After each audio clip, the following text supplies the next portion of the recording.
Hello, everybody, and welcome to the Shorts That Are Not Pants virtual film festival. My name is Diana Sernick, and I'm a programmer with the festival. I'm so pleased to have with me today the director, Paul Webster, and the producer, Ronan Cassidy, of the short documentary film, the Vasectomy Doctor. Welcome to both of you. I'm sure my face had a rather quizzical. Sorry, I'm sure my face had quite a quizzical look when I read the title of the next screening film that I was to rate for the festival, The Vasectomy Doctor. But what a delightful surprise awaited me. This short film has it all: a compelling story, humor, drama, and an interesting and heroic character at its core. First of all, Paul, how did you become involved in this project? So always looking out for stories. Oh, is that better? Is it working? Okay, it's okay. I think we'll just have to go with that. Yeah. Okay. Yeah. So I think around 2016, 2017, someone sent me a link to a radio interview with Dr. Andrew, and it's something that I've been very interested in for years. Is the changes that have happened in Ireland over the last 40 years. We went from being an incredibly restrictive Catholic, almost dictatorship, to becoming a very liberal, modernized country. It happened very quickly and suddenly, and kind of within my lifetime. There's a clip in the film of our Gay Byrne, who will be like our equivalent of, I'm not sure what the Canadian equivalent would be, but our late night talk show host holding up a condom and explaining what it is to the Irish viewership, and that was in the year I was born. Yeah. So we came a long way in those years, and I kind of wanted to look at stories behind that, because things like that, they don't just happen. Progress doesn't just happen. It's people power. So this story kind of presented itself and was a way of looking at that, but in a humorous and kind of fun way, and as you say, it kind of had everything.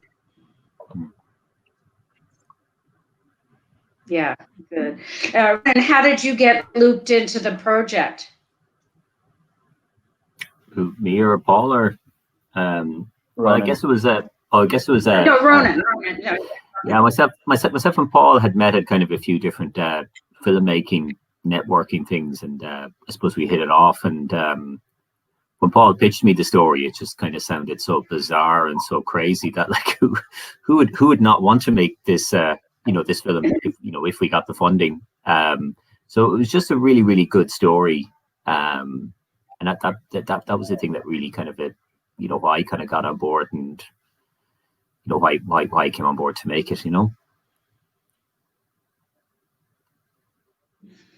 Yeah, good. So speaking of Dr. Andrew Wren, the man at the center of the film, he's obviously very principled and good humored, not to mention cocky. How much time did you spend with him before shooting the film? How easy was he to work with? Yeah, very easy. I was just talking about this the other day.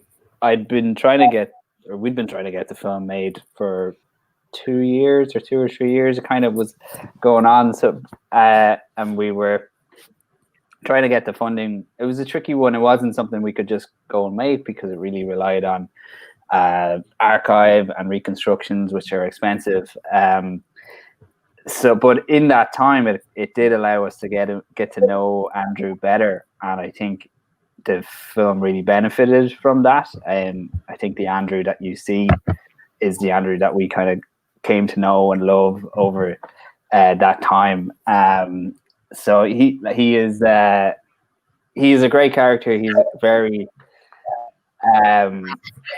generous and interesting, but you know, a little bit shy as well. So we kind of had to learn and kind of get to know him a bit, and I think it really stands to the film.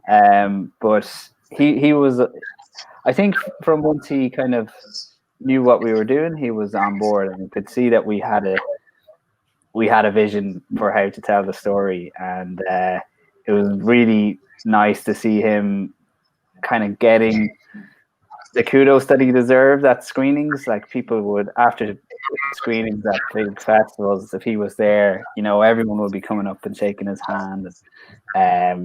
You know, and he's you know, he doesn't believe in being proud or that, you know, but I think it was quite gratifying for him. Yeah, I think the thing with Dr. Andrew Wren is that he's had such I fell in love with him. Oh yeah, well the thing with Dr. Andrew Wren is that he's had such an amazing life. Like, he's been in a lot of Irish bands, he's played music, he's tried to sue Irish Water. So you could really make a whole film about him, but it was just that there was, like, the interesting thing for us was that, like, there was this one section of his life that really kind of summed up his whole kind of struggle and everything, I think, in that one bit. Right. Well, you know, film portraits can sometimes be deadly boring, mere talking heads. And you alluded a few minutes ago, you mentioned something about knowing what your was going in. But how did you actually make those creative decisions about how to approach this material? Can you tell me a bit about your creative process?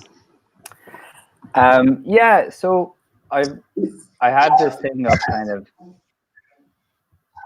I very much wanted this. I knew this was going to be a kind of a festival film, and from years ago into festivals, kind of seeing what worked and what didn't work, and I wanted to have a film that was packed. So, like, it's 11 minutes long, and we really we had to spend a lot of time working on making it all fit. And as Ronan said, there were so many different ways that you could tell this, but from hearing the story, I knew we had to use dramatic reconstructions from the start. It was just the way he tells the story. It's almost kind of cinematic. Just the little details, you know, that are there that you kind of you had to do reconstructions, and it's always a big fear that reconstructions will look corny or not convincing, especially when you have the real person in it. You know, if the person plays them, if it jars, it can be jarring. So that was a real relief when we shot it and it wasn't crap. That was our biggest fear. So that was kind of the biggest thing, you know. But in kind of designing it, and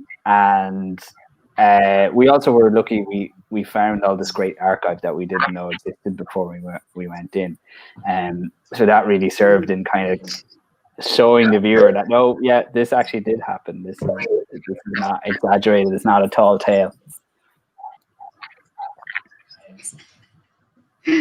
Good. I must say, I chuckled at the scene where the Garda brings a Guinness out to the suspected shooter as he sat in the field. A quintessential Irish scene. I certainly couldn't see this happening in Canada, where I am. That really happened, didn't it? That really happened, yeah. Even Irish people really laugh. You know, that's the bit where if you're in a cinema screening, the place just generally erupts. You know, I don't even know if it would happen today. It probably wouldn't happen today in Ireland, but it was 1990. The past is a different country. Right. So yeah, that was. I think that was one of the things that really brought you on, Ronan. Yeah. Well, I mean, it's funny because I forget, someone said it to me during the week that they thought we actually made up that part of the film, and I was going, no, that's actually true. So the funny thing is with the archive, Paul, isn't there a sharpshooter or something in the background as well when they're giving them the pint of Guinness? Yeah. There's a bit in the archive that we couldn't really use. We didn't really want to show the real man's face, but where he has to take a pee and he goes over to the corner of the field and the Gardaí, the police are waiting for him to take his pee, and he's trying to maneuver holding his rifle and take a pee at the same time, and there's the camera kind of pans over and you see a guy smoke a cigarette. There is a plainclothes detective with a revolver kind of waiting just in case, but yeah, I mean, you have to kind of hand it to those guys. They resolved it peacefully. I think it's a video that could be sent to these training camps in America, maybe. Yeah. Well, I mean, the funniest bit with it was I was just going to say that. Well, the funniest bit in the morning was that Ronan. He was in a pub down the road from the doctor's office, and what did he drink? He drank with 6 or 4 gin and tonics, and he was telling everybody, "I'm going to go in and I'm going to shoot Dr. Wren. I'm going to kill him." And everybody in the pub thought this was hilarious because they didn't think he was going to do it, and they were kind of egging him on to do it, So, but it's a very normal thing in Ireland to say you want to kind of shoot your boss, but not that many people follow through with it. Exactly. How was the film received in Ireland? I guess festival circuit and elsewhere, and what's been the response?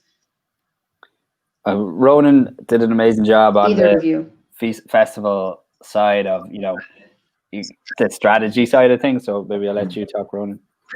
Yeah, I mean, we did. It got nominated for an IFTA. That's an Irish and Television Award, and we won a lot of the kind of different festivals in Ireland and a couple internationally. It's kind of one of these films that, like, when people see it, they'll come up to you afterwards and they say, "God, that film, I was having a bad day, and that film really cheered me up." It's hilarious.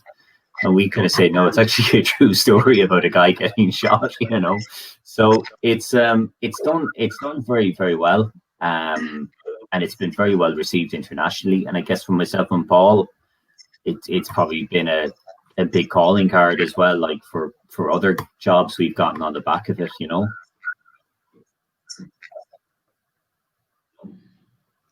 Yeah, that's fabulous. So beyond our here in Canada, where can your film be seen? Like, if other people want to see it and they don't know about our our shorts that are not pants festival, where else can it be seen?